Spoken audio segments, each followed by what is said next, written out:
Hi, everyone. Don Wadowitz, founder of Awesome You. Now, I want you to think back. Think back to when this whole pandemic situation started. For many of us, all of a sudden, in mid-March, we were thrown for a loop. Our employers said, you can't work here anymore, and we had to scurry to figure out how to work at home. Here in the upper Midwest, we were looking forward to the start of spring, getting rid of all the white fluff that was on the ground and letting that turn into green grass and flowers. Then COVID hit. And we didn't quite know what to do, how to react. Some people ended up using their greatest asset and weaponizing it against themselves. Our mindset. Oh, what am I going to do now? This is terrible. I can't see anybody. I can't interact with anybody. I may have lost my job. For me, when this hit, one of the things I did was sports broadcasting. Gone. I was just getting this public speaking business up and going. Gone. I could have easily weaponized my mindset against me. Folks, we have so many other negatives flying at us, so many things that we have to encounter and overcome.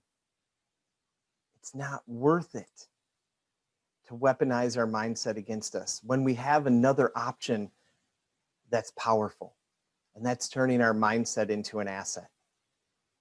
When this started, I could have said, well, there goes my business.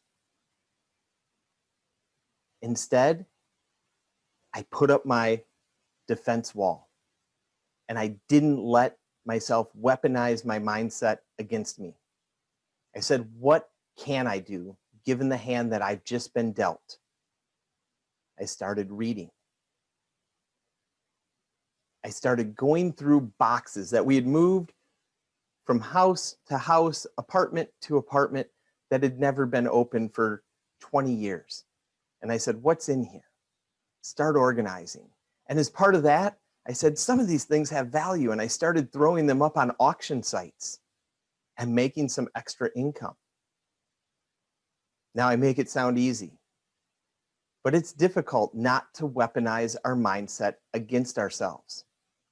We need to understand when it's happening and put up that wall. Now, one of the things that I'm most proud of that's happened during this entire pandemic time, where I've really been able to use my mind as an asset, weight loss. When this all started, I was at my heaviest, 320 pounds. My scale wouldn't even report it. It didn't go up that high. I was embarrassed. By mid to late May, around my birthday, all of a sudden I noticed my clothes seem a little bit looser. Those buttons on my button-down shirts, they're not screaming for mercy anymore. My pants, I'm starting to need to actually use my belt. It's not just a fashion piece anymore. That's when I hopped on the scale again. 295. Wow. I said to myself at that point, if I've done this just with using my mindset as an asset and being able to keep myself busy and find things that are interesting to do and eat well, and exercising was part of that, going on regular walks, improving relationships, even though we had to be at a distance, think what I can do if I actually put my mind to it. And that's what I did at that point.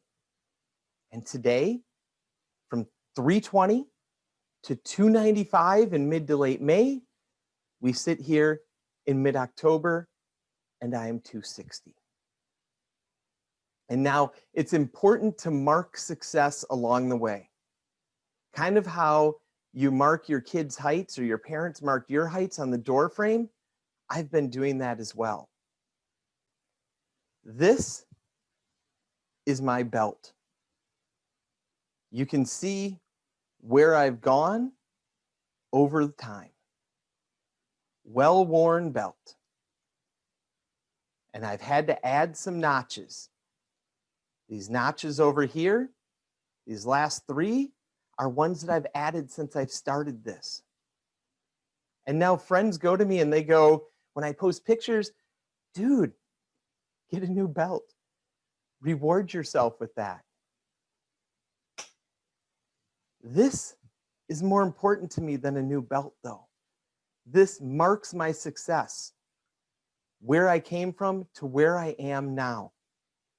And it's important to mark those successes. When we actually have the ability to put up that defense wall and stop ourselves from weaponizing our mindset against us, we need to celebrate our successes. When we turn that mindset into an asset, one of our biggest strengths that we can. That's what this belt represents. That's why I haven't gotten a new belt. So I know these times have been difficult. And this takes a lot of practice, being able to realize when we're starting to weaponize our mindset against ourselves. But there's no better time to practice than right now. So when you feel yourself weaponizing your mindset, defense wall.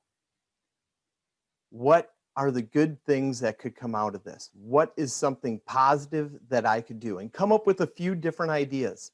Start to train your mind to look at the positive. As soon as you start to think negative, stop and start to go through what are some of the positive things that can happen. That's how you can train yourself. That's how we can train resilience. So I challenge you to do that today. Be your biggest fan. Don't be your biggest enemy. Thanks for watching this short video. You can find me on the web at awesomeyou.org. Also, we're on Twitter, Facebook, YouTube, Instagram. Would love to chat with you on those forums. Look for Awesome You Leadership. Thanks, friends, and a reminder to live life to the fullest and be good to one another.